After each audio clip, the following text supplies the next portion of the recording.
Vou com você agora, Carlos Andreasa.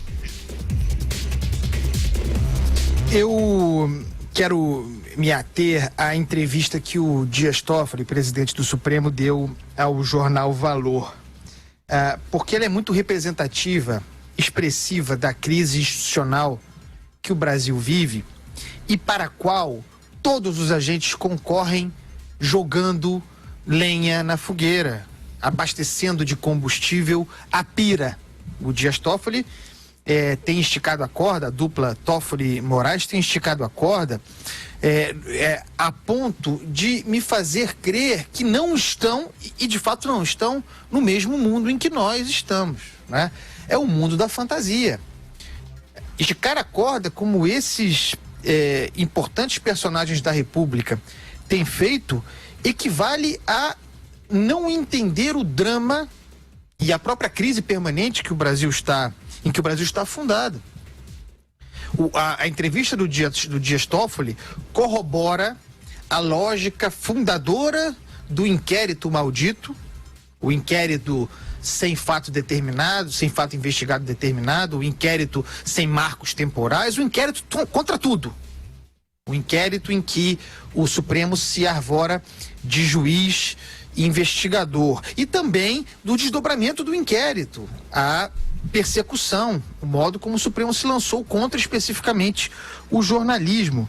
A entrevista, como, portanto, esse conjunto, enfraquece, e o Dias Toffoli parece de tal maneira tomado da onipotência, que de fato o ministro do Supremo é alguém muito importante, não tem ninguém mais importante, mais poderoso no Brasil do que o ministro do Supremo. Ele parece não perceber que desde a condição de presidente dessa corte, as suas ações e essa entrevista atenta contra a natureza, a própria existência, a justificativa existencial do tribunal que comanda. O Supremo Tribunal Federal virou muita coisa, virou legislador, virou palco para bandeiras ideológicas, para expressão de grupos de pressão, para tudo isso, para toda sorte de bandeira que avacalha a institucionalidade. Mas o STF é o guardião da Constituição Federal.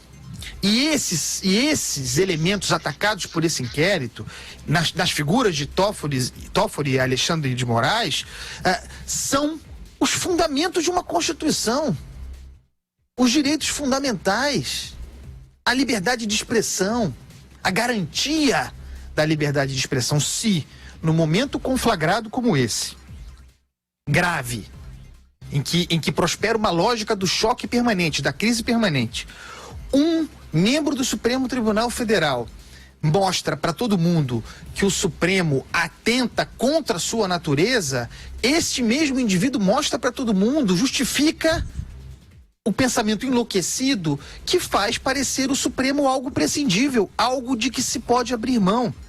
Uma crise, portanto, de origem fulanizada, a partir da ação individual, corporativa, patrimonialista dessas duas figuras, colocando a instituição Supremo em xeque na berlinda, para que seja atacada como está, porque estão aí as pessoas pedindo o fechamento do Supremo, não é de hoje.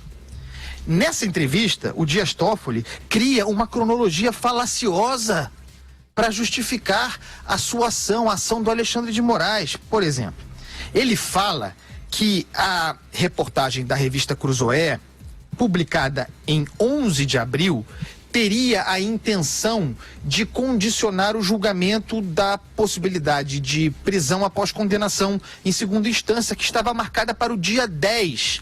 Só que havia sido cancelado pelo próprio Dias Toffoli, esse julgamento adiado 5 dias antes. Sendo que esse documento exposto pela Cruzoé foi anexado aos documentos da Lava Jato, ao material da Lava Jato, no dia 9. A cronologia não se sustenta, mas ele vai e diz isso publicamente. Isso é fake news de parte de um ministro do Supremo Tribunal. E, nessa mesma linha, fala que esta reportagem da Cruzoé conteria ataques contra a honra dele. E o sujeito que lê a matéria não encontra esses ataques. O que a Cruzoé fez, se não pegar um documento um depoimento de Marcelo Odebrecht entregue pela sua defesa, dizendo simplesmente que aquele referido como amigo do meu pai era Dias Toffoli. É apenas isso, a reportagem apenas reproduz o que está no documento, mas para o Dias Toffoli isso é um ataque à sua honra. Se isso é um ataque à sua honra, eu tenho que sair preso daqui agora, e todos nós.